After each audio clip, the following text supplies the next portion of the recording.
Hello everybody, more games of the Go4Heroes Tournament here in Khaldor TV now. We have ApHeroes, the Spanish team, going up against Alternate. Alternate has two squads now. They just picked up Team Fancy, so they have the old Alternate squad, the Polish squad, and they have Alternate Fancy. The team is actually known as that.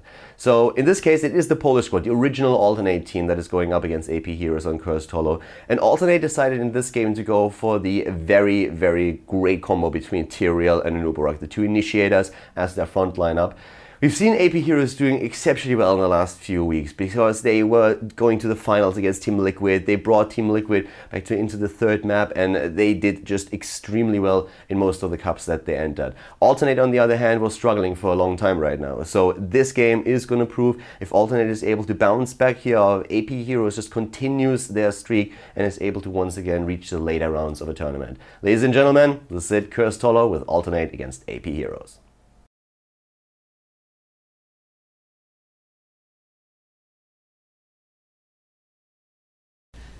Game on, ladies and gentlemen. Alternate versus ApHeroes. This is actually going to be fun here. Right now what we are seeing is Cursed Hollow. Took us a bit to actually get into this game, and later on we're going to have hopefully a match with Navi, which unfortunately so far we didn't get. But Alternate versus ApHeroes should be a fun one, especially since we've seen ApHeroes in the final yesterday at the Zodiac Cup against Team Liquid. To the left side it is Alternate with Nanda on Zeratul. We have Gluehammer on Tyrael, Guccio playing Vala, Dark Monix on Anubarak, and Krolu is playing Rega.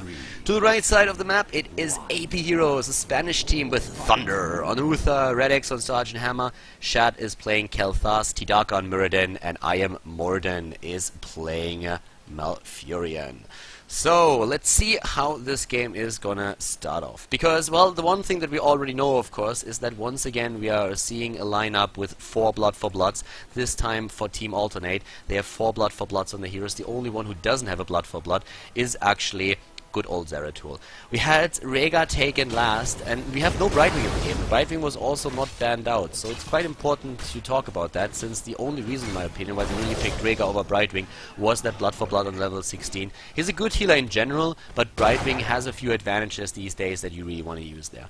Talking about the builds, we have seen a right-click build on Zeratul already. That new focused attack talent with the 75% extra damage is just extremely strong, and in this case we're once again having Seasoned Marksman as the level 1 talent, so that already leads me to believe that we're going to see the right-click build. Well, basically doesn't lead me to believe, basically it tells us that's what's going to happen here. We have, besides that, Regeneration Master taken as the level 1 talent on Anubarak, which surprised me a bit, since normally we are seeing either a Beetle build or at least on the first talent an improvement on the Impale talent for Anubarak, but not so here. The adjustment on Rega is that we are having no healing totem but the Spirit Walker's Grace, which gives you a bit more mana since it reduces the mana costs of your chain heal. And this is a talent that you see taken a lot these days just because Healing Ward is kind of weak, and with that you want to have something like that. So at this point we're currently looking straight at the right side of the map, where we have for Red X Regeneration Master also taken as the first talent. We're seeing the heal on Kel'Thas, which is an interesting part here, since he's not going for Mana Addict, so he's going to have a bit of mana troubles at the mid game and early late game. Yeah, nice attack here, good roaming that we're seeing from Alternate, but already Nanda being pushed back here. Usually play the hammer on a tri-lane so that you have a bit of protection, so the normal setup for it is you have the healer on the tri-lane, you have hammer, and then you have another hero that is designed to just do damage to any hero that gets close, and that is in this case Shadow on Kel'Thas, and he's already doing exactly that. Red X getting jumped! Nanda moved in on Zeratul and they get the first blood. Well done here. But Gluehammer is very low and nearly died there too, so they nearly got the counter kill for this one. A rotation from Muradin up to the top, doesn't miss out on experience just yet, and he wants to make sure that Dark Vonix, they might actually, they're not gonna get a kill here, he still has his escapes. But it looks like down here Nanda and Guccio took down Kel'Thas, and that is of course a bit of a blow to the team from Spain, since we are having right now 2 kills for Alternate, and they're also going to get the tribute because of that. It's exactly what they do at the top. Krolu is already there. The builds are starting to unfold in front of us, and we're seeing a full smite build on Tyrael, who went on level 1 for Purge Evil for the extra damage against heroes, and then Retribution on level 4. Oftentimes you see the amplified healing taken here if you run Tyrael alone, maybe together with an Illidan, but as they are having an Anubarak in the game as well, we don't need to go for it and have just both at the front line. For Noob, it's still interesting to see the Regeneration Master talent taken here, but it helps him with a bit of tankiness. Later on, with the composition that they play and the idea if you're approaching team fights is that we could actually see both Locust Swarm if you are worried about the tankiness on the Nubarak, or we could see Web Blast, which I personally think is going to be the case, since with Web Blast you can get rid of Uther for a couple of seconds, and if you're trying to run a blood for blood comp, that's extremely important. So that would be my personal prediction, but both talents are possible. Now they're trying to jump Shed again. He doesn't really have an escape. The root against Tyrael though, and once again they're going in here. Nanda is trying to get another hit, but job well done, more than healing out everything and also using the protective shield. Once again Stormbolt, this time against Tyrael. Tyrael getting away, getting rooted, and getting eliminated. Great job on the side of ApHeroes. That was a nice one. Especially the rotation from the mid lane, that was actually very well done here. Level 7 talents for both of the teams right now. Oh, and an immediate burst against Zeratul. This time he didn't get away, gets rooted, gets also hit with a gravity lapse, and then he can't get away there. Once again, focused attack on level 4 and follow through on level 7, so a full damage build on Zeratul. I like that. It's getting a bit more popular and it's actually pretty cool. Thanks to the change that we had in the last patch, this build starts to make a bit more sense. It was more of a novelty in the last patch. It was played, just not very often, but right now it gains in popularity since the talent changes that Blizzard addressed in the last patch make it happen. A few things that I still want to address with the builds that we're having for the players though is that we are seeing on level 7 the Spine talent here for the Hardened Carapace, which deals a bit of damage to nearby enemies.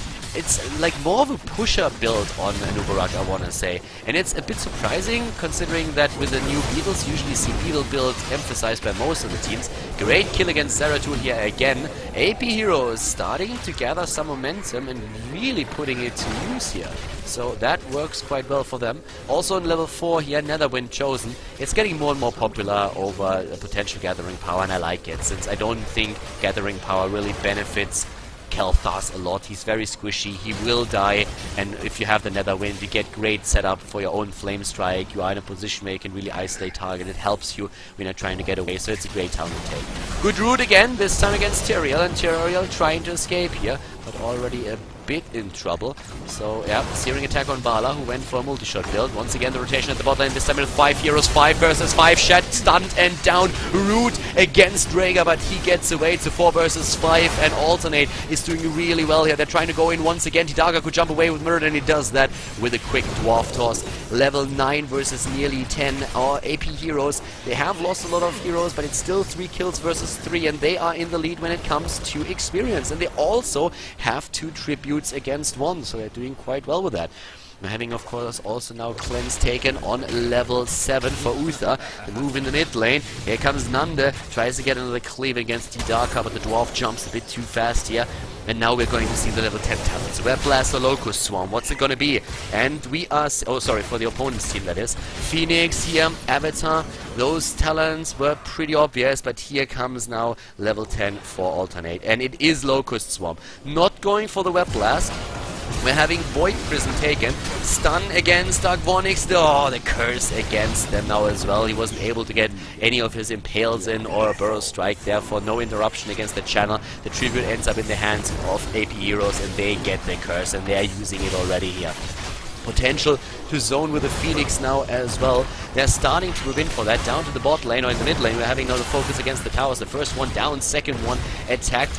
We still see Zeratul lying in wait here, waiting for stealth mode, and now trying to get in again. But there's not really a target that he can hit in this case. Oh, they're trying to jump on Khaldor, but there is a cleanse. Shed is trying to get away, but we have the Rain of Vengeance hitting him pretty hard, and down he goes. On the other hand, Bala is very low as well and gets eliminated. Tyrael getting low and lower, and Red X is trying to finish him off, and he does. So now suddenly Tyrael is going for the explosion. At the same time, the Dark is all the way up at the front line, trying to go for Krollo. Nanda blinking back in the last second. Dark Vonix escaping too. 2 heroes down on the side of Alternate, 1 on the side of ApHeroes. and the Spanish team is moving in once again, trying to go straight for that fort, and they're going to get that up at the top lane. A very similar situation as Dark Vonix is moving in once again with his beetles, trying to eliminate another fort, or at least getting it a bit lower in hit points. The mid one is already done for, and we're having an experience league now for ApHeroes, thanks to that first curse and those team fights that we just saw. But they do not have that talent lead yet. They're still going for boss though, and apparently they don't care at all that their opponents know what's happening.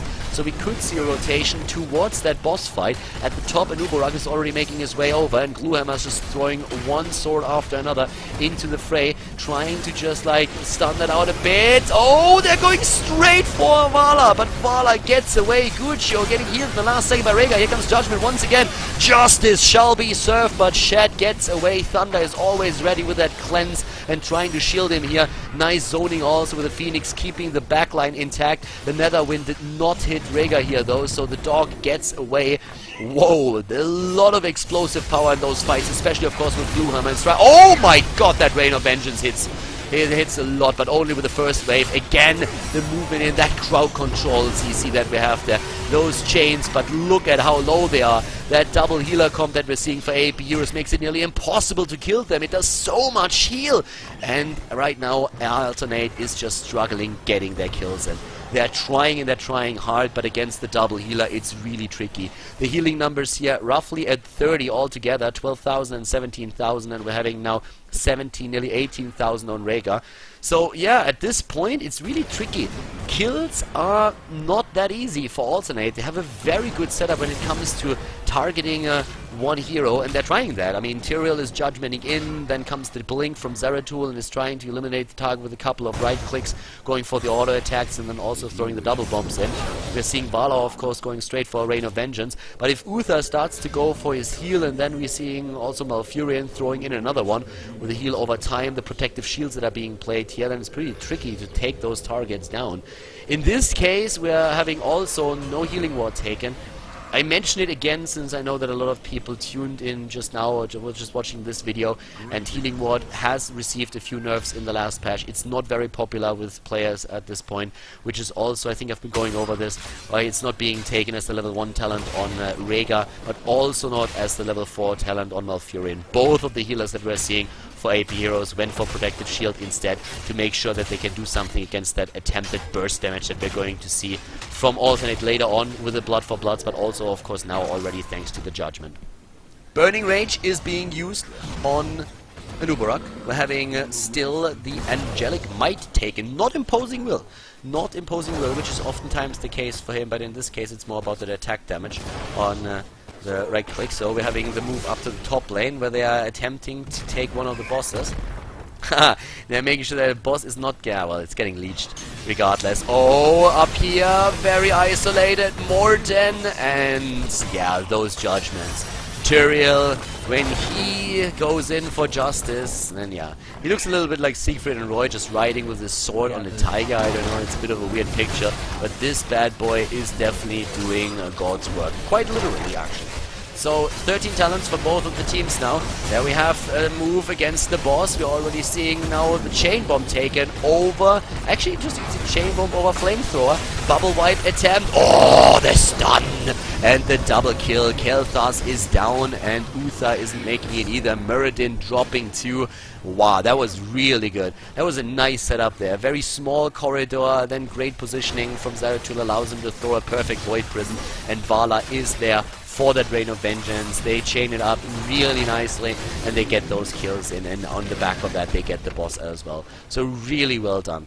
So let's talk a bit about the 16 talent on Kel'Thas. Normally we see most of the players going for Flamethrower, and Flamethrower increases the range of your Flame Strike. It's actually pretty cool when you want to stay in the back and you just want to poke with the Flame Strike a bit, get those in over and over again, and then try of course to get to like combo that with Ignite on level 16.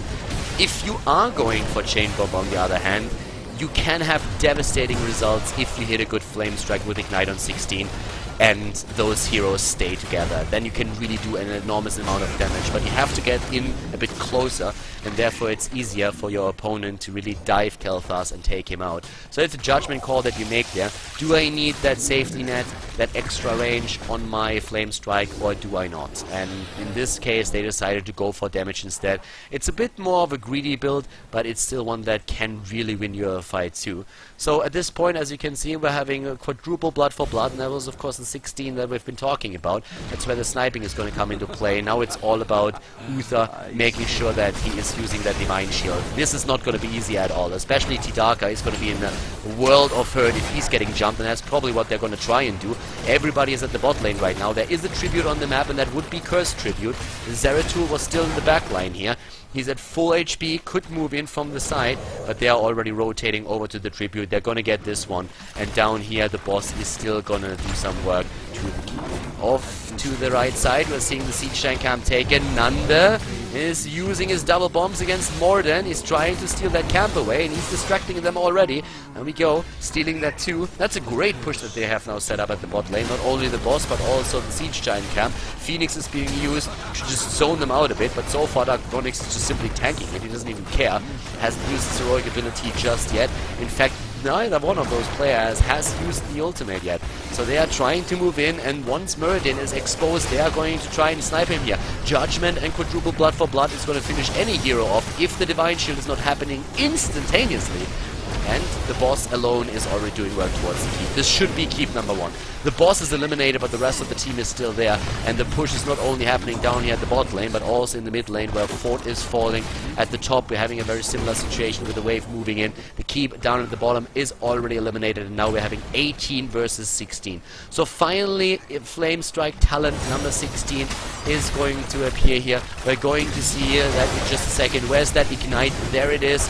And now they are going to go for the damage here. Good root and then a Flame Strike behind it can do work. And that's what they're trying to go for right now. That's what they're aiming for. We didn't really see a blood for blood snipe yet. We didn't really see a great Flame Strike yet. Shad was out of range when Morden hit that last root, so he couldn't follow that up immediately. And well, up here it's just one camp that's on the... Well, there's 3 maps that are on the... 3 camps that are on the map. There's only one that's to the right side. So let's see how they are going for that. Over here, we're having Glummer, and they're already going straight for the camp, stealing that away. By the way, talking a little bit about the attack damage, he's currently at 291. Seasoned Marksman with 23 additional attack damage. So with the right-click build that we're seeing on Zeratul, this talent is going to become a bit more popular. And as the game prolongs, Zeratul is of course going to get stronger and stronger. So right now he has 24 of these extra damage stacks. To look at the damage in general a bit, he's currently at 14,000. That auto attack build can do a whole lot of work, and that is what they are trying to rely upon. Ooh, we have a bit of a pause here. So apparently Guccio has a lag, which is of course for Vala not the best situation. Give us a chance to sum that up a bit. So just looking at damage, looking at healing, the one problem that Alternate really had at the beginning of the game was the double healer setup for ApHeroes that made it difficult for them to kill anything here. Now that we're having, on the other hand, the 16 talents with the quadruple blood for Alternate ready, it's very, very tricky to engage into those fights. If Tidaka is out of range of Uther's Divine Shield just once, then he is going to die immediately, and he knows that. They're 3 level behind thanks to all that aggression that we're seeing from Alternate. In terms of kills, we have 8 kills for Alternate in blue and 5 for ApHeroes. The Spanish team has been doing really well over the last few weeks, and especially in the Zote Cup yesterday, they reached the final against Team Liquid, which was actually a great effort since they defeated Arthurs and also Team Navi on their way to the finals.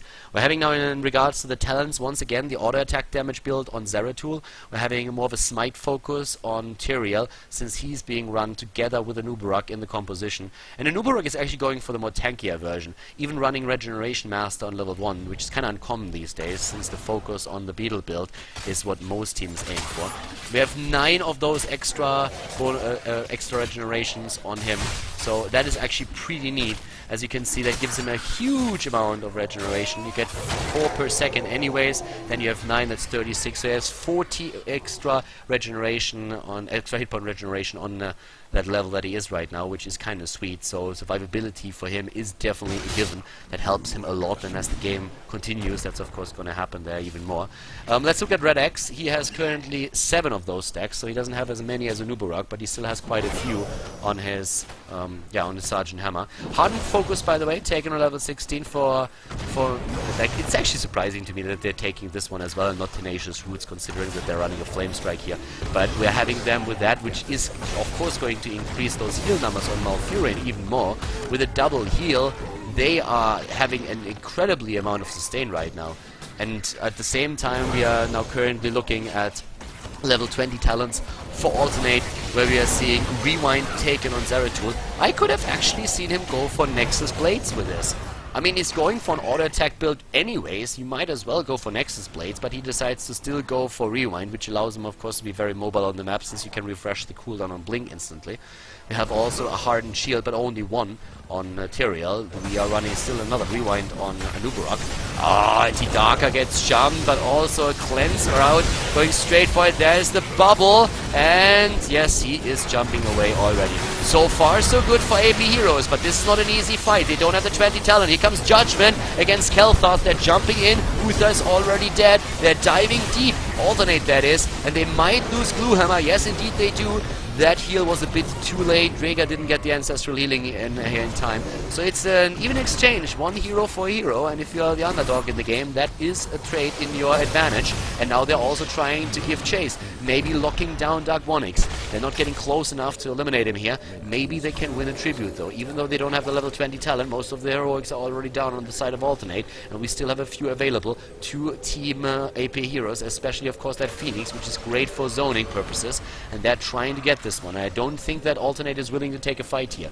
So they're starting to close the gap in experience, and even if you're 1 or 2 level ahead, once the level 20 talents are reached, that doesn't mean a whole lot. Yes, you get a stat advantage, it's nice, but it's not something that usually gives you such a massive lead in the game itself that you can win the match on the back of it. So yeah, at this point, we're currently seeing the move down to the boss at the bot lane, and that will of course put some pressure on the bot lane again.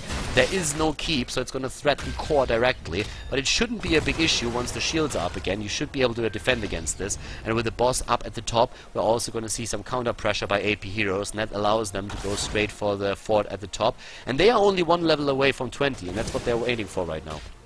We're currently seeing exactly that happening, and once the fort is down, they might be able to just get that 20 with those extra experience points and go for it. Down here, Nande is moving back. It's another camp that Alternate is trying to take, and they are getting it. Well, the Flame Strike is at least hitting an Uberak with another living bomb, but so far it doesn't do too much. Tidaka needs to be careful. He's really far out here. Yes, he's extremely tanky, but if Gluehammer uses Judgment, he's going to be in trouble. Good Phoenix zoning here, but they need to eliminate that boss. And apparently Alternate, they want to go for it. They're just rushing in. There comes a great bubble, and they're trying to right-click the core. They're trying to eliminate them. And they are doing it. They're actually doing it. The boss is only at half health, and this is a quick snipe. And good job by Alternate. They're taking the game and win the map here in the Go4Heroes Tournament against their opponent ApHeroes. Congratulations.